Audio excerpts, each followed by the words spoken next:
All right, we're back, and this is going to be quick. It's a public service announcement. I don't want to vote. I didn't want to vote. I felt like we had early voting this week in our community. And I know like some of you guys got the same thing going on. Some of you guys got different governors up for your states, mayors for your states. And don't even just think it's all about that. Where it really affects you is your local politics, your local community. Who's running for board of ed? Who's running for the council person and your local mayor? That's the stuff that we overlook, but that's the stuff that affects us on an everyday basis, and we got to do something about it. So I really didn't want to vote because you know why? I'm sick and tired of it. I'm sick and tired of all of it.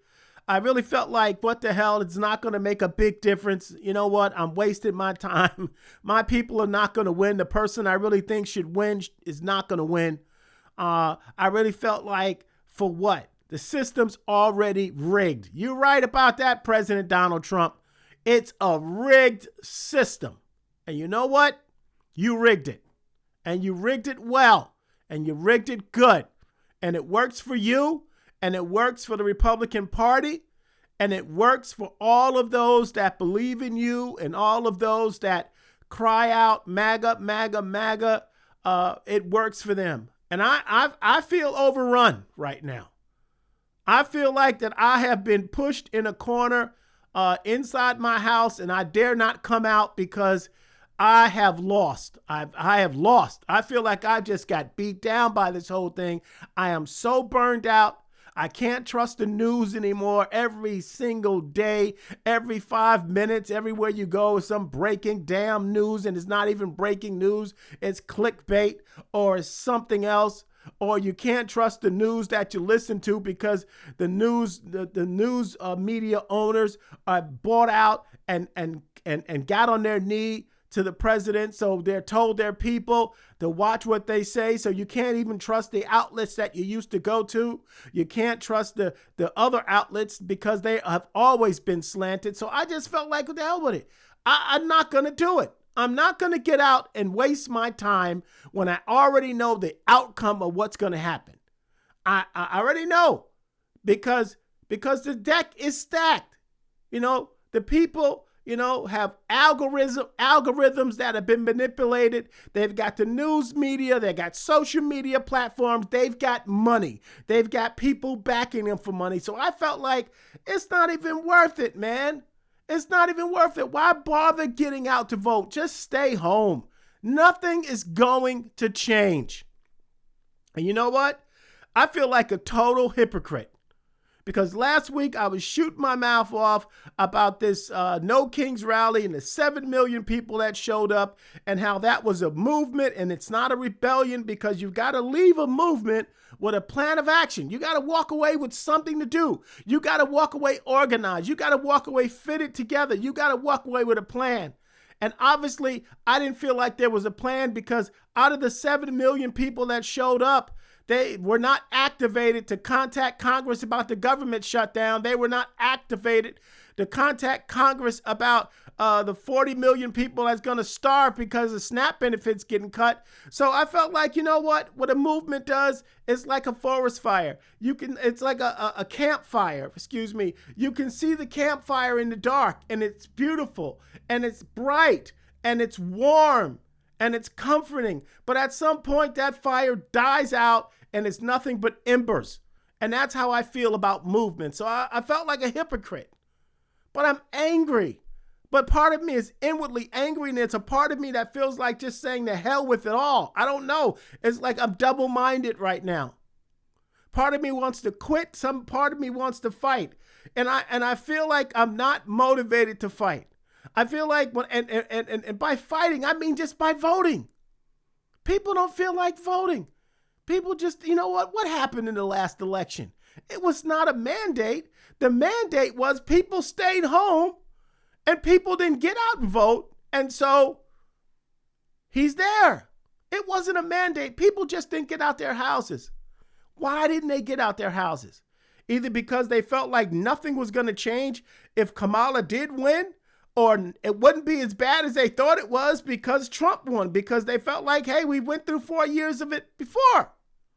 Or they just said to hell with it. It doesn't affect me. Neither one of these candidates give a damn about me, so I'm just going to stay home anyway. But you know what?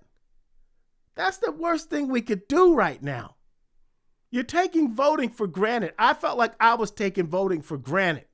When I remember the stories my mother used to say about how intimidation was on her and my aunts and all those Afro-American women because they didn't want her to vote, and how she was threatened, she felt like she was voting for us. She felt like she was voting for us, for our lives to get better, even though there was a part of her, most of her life was already spent. She felt like that vote was doing something to pay it forward. So I feel like a hypocrite. And then I felt like a hypocrite because I taught my kids the importance of voting and how they need to pay it forward and how they need to stand up for something. They have to be connected to something. But I also felt like, you know what? I've been sitting here and complaining every Monday morning like a Monday morning quarterback of how the game should have went and how the election should have went and how Congress should be and how the House should be. And not just that. I am so frustrated with my community.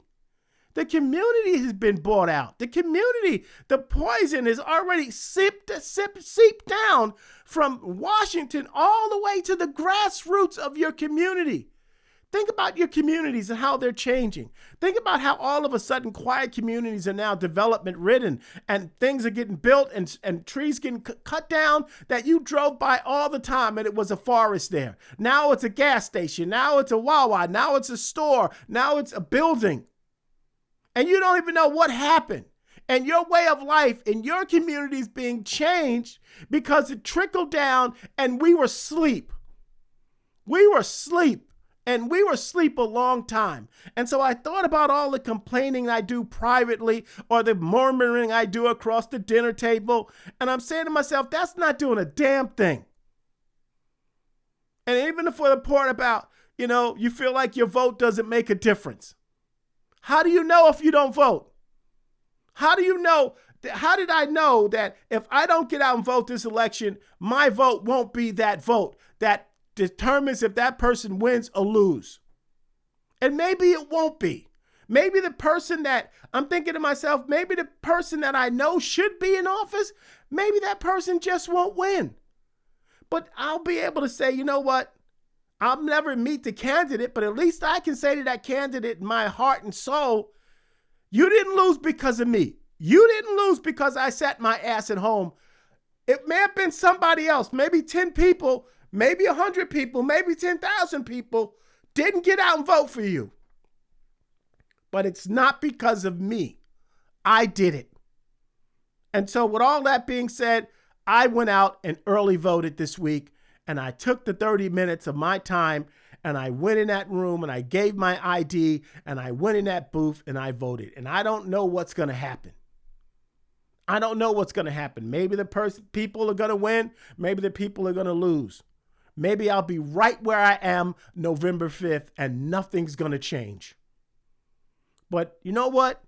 At least I'll know that it's not because of me.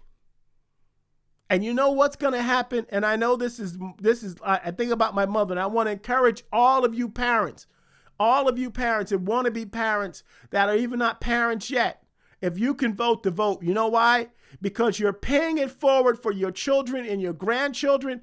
And the day may come that your vote stops what's happening in our society where voters and communities and states are gerrymandering voters. They're gerrymandering communities and maps so that Afro-American voices are being shut out, or women's voices are being shut out, or other minority voices are being shut out. And so by the time you do get married or have children, by the time you get of old age that you have grandchildren, they may be saying, Grandma, Mom, Dad, why can't we vote anymore? I thought you guys used to be able to vote. What's happened? I thought we used to have these rights. How come they got taken away in the 2000s? What happened? What are you going to do then when you have to look at them and say, you know what? Oh, society changed. You don't want to come out and say because, grandma and grandpa didn't get off their ass and vote. Or mommy and daddy, before we thought about having kids, we just didn't feel like voting meant anything. So we just didn't get our asses out and vote. You've got to vote. You've got to vote. And don't just go high ballot. Go all the way down the ballot. And all the way down means think about who's running for your community. Okay? Think about who's running for your grassroots community, your mayor. That's where it counts. Because we overlook those things. And the next thing you know, you have a corrupt mayor that's been in office for 2 or 3 decades for so long that he's so corrupted your community that you can't even recognize it anymore. And then he goes away and leaves a mess here. Don't be like that. Get out and vote. Please get out and vote. Kenobi wants you to get out and vote. Kenobi, do you want them to get out and vote? Oh, no, I'm not brave enough for politics. Shut the hell up, man. Shut up. Please get out and vote, guys. I'm asking you to get out and vote. He's not brave enough, but he was in the Clone Wars. Okay, I'm asking you to vote.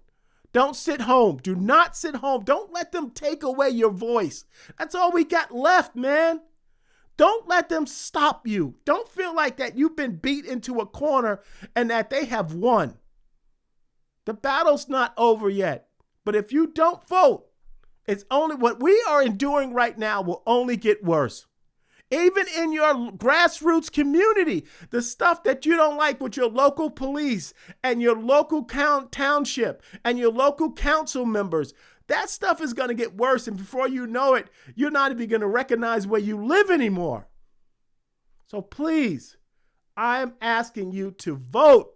Vote like your life depends on it. Vote like your children and grandchildren and children that are not even here depend on it. And vote like you respect the lives that have died for you to have the privilege to vote. I voted.